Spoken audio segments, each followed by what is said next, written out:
எதிர்பாராமல் இந்த நாட்டிற்காக, இந்த தேசத்திற்காக வழிகாட்டுகிற தலைவர்களில்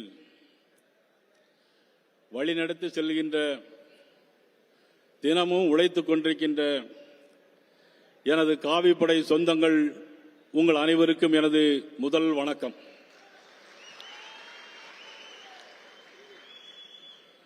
இந்தியாவுடைய இரும்பு மனிதர், இன்னொரு சர்தார் வல்லபாய் பட்டேல், நமது மாண்புமிகு உள்துறை அமைச்சர் அமித்ஷா அவர்களே,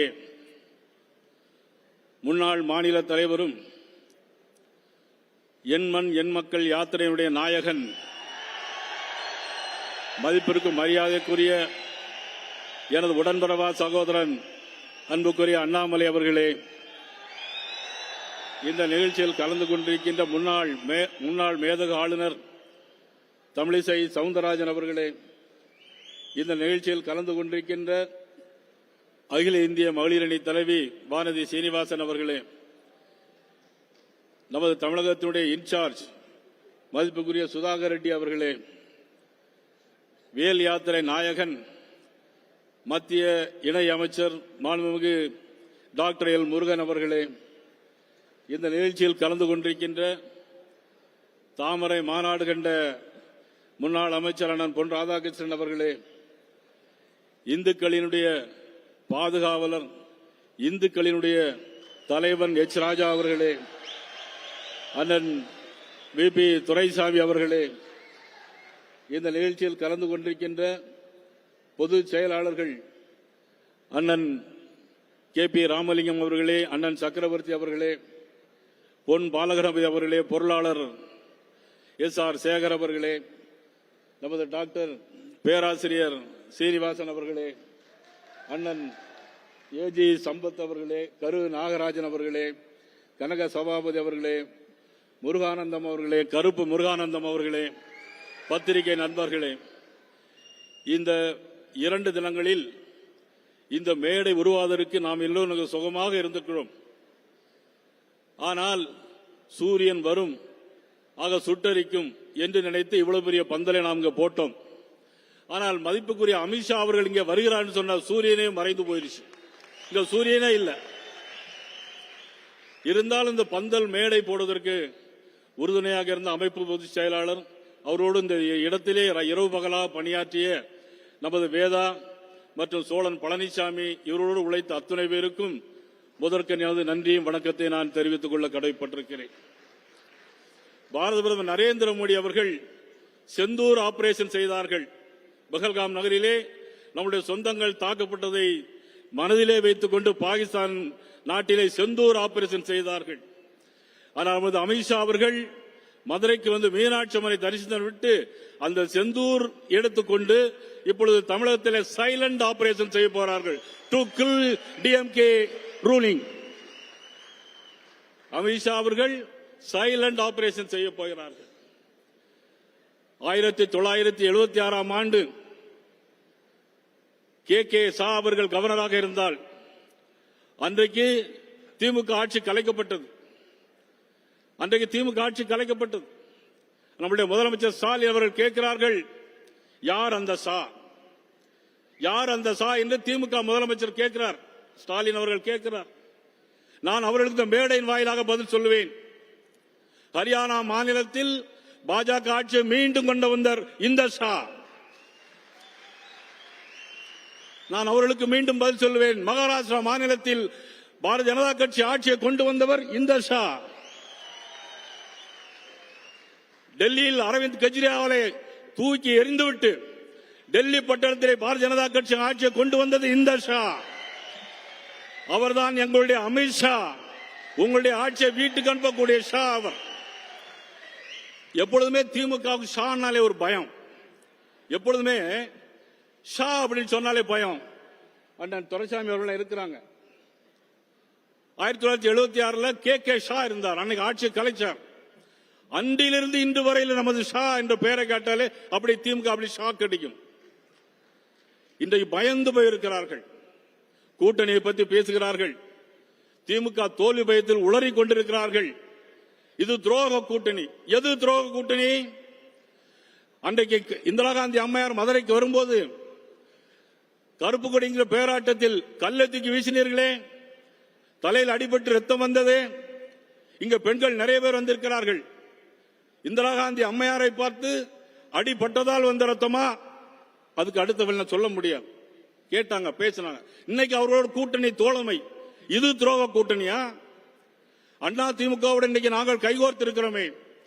எங்களது மாண்புமிகு உள்துறை அமைச்சர் அமித்ஷா அவர்கள் 2 மாதங்களுக்கு முன்னாலே வந்தார்கள், இருந்தார்கள், கூட்டணியை ஏற்படுத்தினார்கள், சென்றார்கள், மீண்டும் இங்கே வந்திருக்கிறார்கள். தொடர்ந்து மாதந்தோறும் இங்க வர இருக்கிறார்கள். திமுக எல்லாமே பொய், புழுகு. பொய்யிலே கால்படி, புரட்டிலே முக்கால் படி, மக்கள் நம்பும்படி வாழ்வது எப்படி? இதுதான் திராவிட மாடல் ஆட்சி. பொய்யிலே கால்படி, புரட்டிலே முக்கால் படி, மக்கள் நம்பும்படி வாழ்வது எப்படி? இதுதான் திராவிட மாடல் ஆட்சி. இன்னைக்கு ஏமாற்றிக் கொண்டிருக்கிறார். சட்டம் ஒழுங்கு சரி இருக்கிறதா? இல்லை. கொங்கு நாட்டிலே யாரும் தோட்டத்திலே வாழ முடியாது. சிவகிரியிலே 2 வயதானவர்கள் கை கால் எல்லாம் துண்டு துண்டாக வெட்டி விட்டார்கள். காதிலே காதோடு அறுத்து விட்டு சென்று விட்டார்கள் கொள்ளையர்கள். யாரும் கண்டுபிடிக்க முடியவில்லை. அண்ணாமலை அவர்கள் போராட்டம் நடத்தினார்கள். உடனடியாக 1 வார காலத்திற்குள்ளாக பிடிக்க வேண்டும் என்று சொன்னார்கள். ஆனால் பிடித்தார்கள். யாரை தெரியுமா? பிடித்தவர்கள் 19 கொலைகளை நான் செய்திருக்கிறேன் சொன்னார். நான் தமிழக காவல்துறை பார்த்து கேட்கிறேன், 19 கொலைகளை இவர்களை செய்திருந்தால் 1 வருஷம் 2 வருஷத்துக்கு முன்னாலே ஏற்கனவே கொலையில் சம்பந்தப்பட்டு பிடிபட்டு காவல்துறையில் ஜெயிலுக்குள்ளே இருப்பதெல்லாம் யார்? நிரபராதிகளா? அல்லது இவர்கள் தான் உண்மையான குற்றவாளிகளா?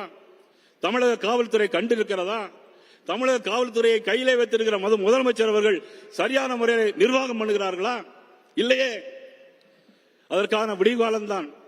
மாண்புமிகு அமித்ஷா அவர்கள் சொன்னார்கள், சட்டம் ஒழுங்கு சரியில்லை, எல்லா கிராமங்களிலும் மது பழக்க வழக்கங்கள், பாலியல் வன்கொடுமைகள்.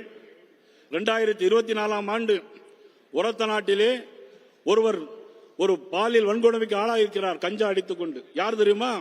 துணை முதலமைச்சர் உதயநிதி ஸ்டாலினுடைய மன்றத்தை சேர்ந்தவர். இப்படி தினசரி பாலியல் வன்கொடுமைகள். சென்னையிலே பாலியல் வன்கொடுமைகள்.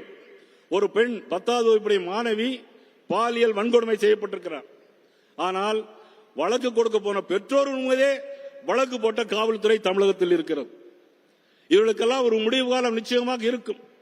2026ஆம் ஆண்டு நடைபெறுகிற பொது தேர்தலில் 2026ஆம் ஆண்டு நடைபெற இருக்கின்ற பொது தேர்தலில் நீங்கள் அத்தனை பேரும் கண்துஞ்சாமல் உழைக்க வேண்டும். எதையும் எதிர்பாராமல் உழைக்க வேண்டும். கூட்டணி யாரோடு?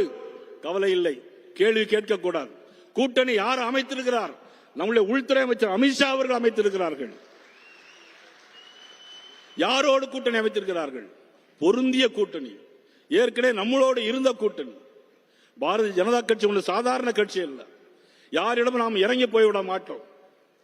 பண்டிட் தீனதயாள் உபாத்யா நமது முன்னோர்கள்லாம் உருவாக்கிய மாபெரும் கட்சி பாரதிய ஜனதா கட்சி. இன்னைக்கு அதிமுகவோட கூட்டணி வைத்திருக்கிறோம். இருந்தாலும் மறைந்தாலும் பெயர் சொல்ல வேண்டும். இவர் போல யார் என்று ஊர் சொல்ல வேண்டும். வாழ்ந்து ஒப்பற்றத்தில் புரட்சியாளர் எம்ஜிஆர் உருவாக்கிய இயக்கம். அதனை கண்டெடுத்து அதனோடு கூட்டணி. நமது அமித்ஷா அவர்கள் அதை ஏற்பாடு செய்திருக்கிறார்கள். அதிமுக பொதுச் செயலாளர் இபிஎஸ் அவருடைய தலைமையிலே தேசிய ஜனநாயக ஆட்சி மலர்ந்தே தீரும். அதில் எந்த விதமான சந்தேகமே கிடையாது. பத்திரிகையாளர்கள் என்னிடம் கேட்டார்கள். பத்திரிகையாளர்கள் என்ன கேட்டாங்க, ஒவ்வொருவரும் ஒவ்வொரு யாத்திரை நடத்தினார்களே, நீங்கள் என்ன யாத்திரை நடத்தப் போகிறீர்கள்?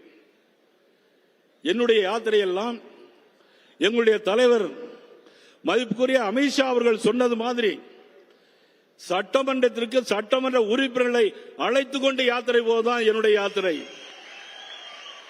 அதனுடைய சங்கல்பமாக இன்று எடுத்துக்கொண்டு நீங்க அனைவரும் பாடுபட வேண்டும். ஜூன் 22ஆம் தேதி திருப்பரங்குன்றத்திலே முருக பக்தர்களுடைய மாநாடு நடைபெற இருக்கிறது. ஜூன் 22ஆம் தேதி முருக பக்தருடைய மாநாடு நடைபெற இருக்கிறது. முருகரை கும்பிட்டு எந்த காரியம் செய்தாலும் வெற்றிதான். முருகரை கும்பிட்டு எந்த காரியம் செய்தாலும் வெற்றிதான். ஒரு பாட்டு உண்டு, திருப்பரங்குன்றத்தில் நீ சிரித்தால் முருகா திருத்தணி மலை மீது எதிரொலிக்கும். திருப்பரங்குன்றத்தில் ஜூன் 22ஆம் தேதி நாம் அனைவரும் கூடினால் செயின்ட் ஜார்ஜ் கோட்டையிலே எதிரொலிக்கும். உங்கள் அனைவரோடு ஒத்துழைப்போடு மாண்புமிகு உள்துறை அமைச்சர் அமித்ஷா அவருடைய வழிகாட்டுதலோடு வெற்றி நிச்சயம், வெல்வது நிச்சயம். பாரதிய ஜனதா கட்சி வெல்வது நிச்சயம். தேசிய ஜனநாயக ஆட்சி மலர்வது நிச்சயம் நிச்சயம். நன்றி, வணக்கம்.